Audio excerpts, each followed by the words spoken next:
You know, it's Jamaica's 50th anniversary of our independence. Yes. And the last 50 years, we have not done the best job of growing Jamaica from what we inherited pre-independence. Yes. Sure. Have to do a much better job over the next 50 years. Right. Or else it's going to be, we would have nullified all the benefits of being an independent nation. Yes. So to do the best possible job, we need to collectively work together, not just Jamaicans who are living in Jamaica, but Jamaicans who are living outside of Jamaica, the diaspora. Yes. Sure. Because the diaspora represents a tremendous, firstly, they are the entity that should be most familiar with the Jamaican milieu, yes, and therefore most comfortable investing in Jamaica of any set of investors. And they have a passion and an enthusiasm that often exceeds that of those of us who live on the rock, don't they? Exactly. Yes. So they have the passion, yes, they understand Jamaica, and there is a natural willingness to come back home. Yes. So we just needed now a catalyst to ignite all of those potential into an operational situation that can be realized. So this is not just for next year. This is something that is building for next year and then going to continue along the objectives that you speak of. Very, very much so. So in summary, the diaspora represents a very fertile and willing group of investors. Yes. That we really should be tapping, and Grand Jamaica Homecoming, its primary objective is to ignite that passion and get some mobilization of investments into Jamaica. Okay. How are you going to organize it? Well, I'm just the mere patron. The organization is being done by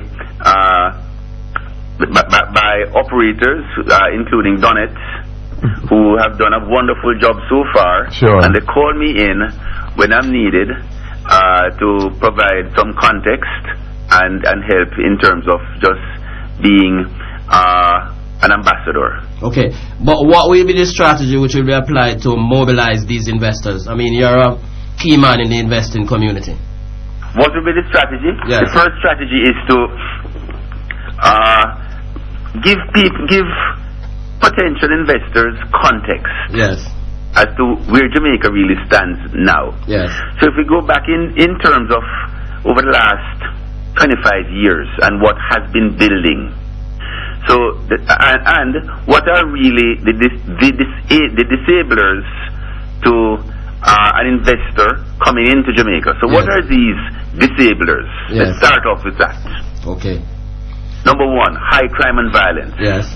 The first question an investor is going to ask is, what's the crime situation like? Am I secure? Are my staff secure? Yes. That's the first question. If the answer is no, end of conversation. The first, disabler. Yes. Second, disabler is, if I'm going to be operating in a jurisdiction, any jurisdiction, what are local interest rates like? Correct. Second disabler. Yes. 22, 25, 50%? Sorry. It's a non-starter from the beginning. The third disabler is telecommunication costs. What's telecommunication costs like? And fourthly, the disabler would be the cost of power. What is it going to cost me to operate my business? Correct. The fifth disabler would be the stability of the local currency. Yes. Those are 5 disablers that are most important to any investor. Yep. And hitherto now, we would have failed on all 5 counts. Yes. High crime and violence, high interest rates, high telecommunication costs, high cost of power, and instability in the Jamaican dollar. Yes. Hither to now. Okay, so now let's look at what we have accomplished over the last 10 years. Telecommunication cost has come down significantly, whereby Jamaica's telecommunication cost is now the cheapest in the region. Yes. And that was partially because we opened up competition, brought in companies like Columbus Communication, that dropped the cost of telecommunication down by 87%, yes, which enabled call center businesses to be grown. Right? Yes. So Patrick Castley is a prime example of that. So telecommunication costs, we can say, well, we have done a great job bringing that down. We are now world competitive. Crime and violence, we all know that as of last year, crime and violence, as measured by the murder rate, has come down by some accounts 40%. Why as of last year? Why as of last year? Because of the situation. Okay. The crime and violence has come down significantly. Yes. Interest rate because of JDX has come down from 22% average down to 6%. Yes. So crime and violence, whereby it was a disabler, it's now getting neutral, and hopefully the trajectory continues. It will be will now be enabled. Mr. Legion, what is your sense as to why interest rates are so low? Local investors are still not borrowing from the banks. The loan to assets ratio is still trading at between 42 and 43%. I didn't hear you.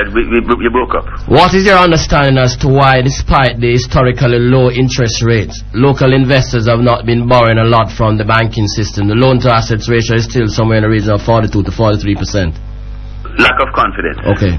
Lack of confidence, partially because we are highly correlated. Jamaica's economy is highly correlated to the U.S. economy. Yes. And when they sneeze, we catch a cold. Yes. So we have to become more untethered from the U.S. economy and look for different markets, so that we are not so dependent. That's correct. Right? So it's lack of confidence and the high correlation between our economy and the U.S. economy. And in fact, I just heard in your news clip whereby the Standard & Poor's reports that our tourist industry is going to be tenuous because of the weakness in the U.S. economy. Yes. Now, the investors that you have spoken to lately, have they been raising questions as to the impact of the Prime Minister's sudden resignation? I didn't hear you. The investors that you have spoken to lately, yes, have they been raising questions as to the impact of the Prime Minister's abrupt resignation? That's a short-term situation. That will pass, and because that's not structural, I'm sure the Prime Minister had very good reasons. Yes. So that will, I'm sure the reasons, time will tell. I don't know what the reasons are, but time will tell that the reasons must be very positive for the benefit of Jamaica, yes, etc. Else he wouldn't have done it. Yes. So it's the questions investors may be asking today will not be questions they'll be asking a year from now. Yes. Michael Leachin, give us a minute to just take the station break. When we come back, is energy cost one of the disablers? Did you mention that? And if not, what's your view? Soon come. Welcome back. We're talking about the Grand Jamaica Homecoming movement, and we're speaking to one of its patrons, Mr. Michael Leachin, the chairman of the National Commercial Bank Group. Welcome back, Mr. Leachin. Thank you very much. No, so you had mentioned energy as being a disabler. Where do we stand in your mind and those who we will be trying to attract to Jamaica? Well, firstly, if you look at Jamaica's power cost, it's costing us 40 cents per kilowatt hour. Yes. That is more than twice the amount that would be representative of other countries. Yes. Competing countries. Sure. Yes. So again, as an investor coming in, I'm going to ask the question: what's your cost of power? These are preconditions for coming in. Yes. What's your cost of power? 40 cents. Buy. Not coming. Yes. How do you suggest we deal with this problem? How do we deal with it? Yes. The problem is it's a lack of competition. Just like we know how to deal with the problem, we deal with it with telecommunication. Yes, I agree with you 100%. It's a lack of competition.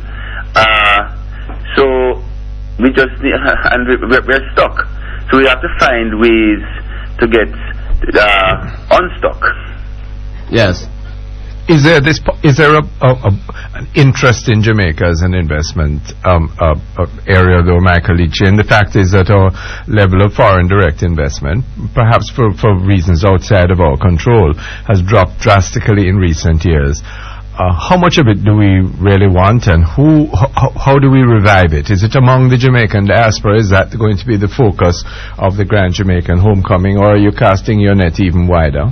Well, the first concentric circle of fertility for new investors would be the diaspora. Yes. The diaspora would be the lowest hanging fruit. Yes. So therefore, it makes sense that our first focus for the Grand Jamaica Homecoming be to look at the lowest hanging fruits.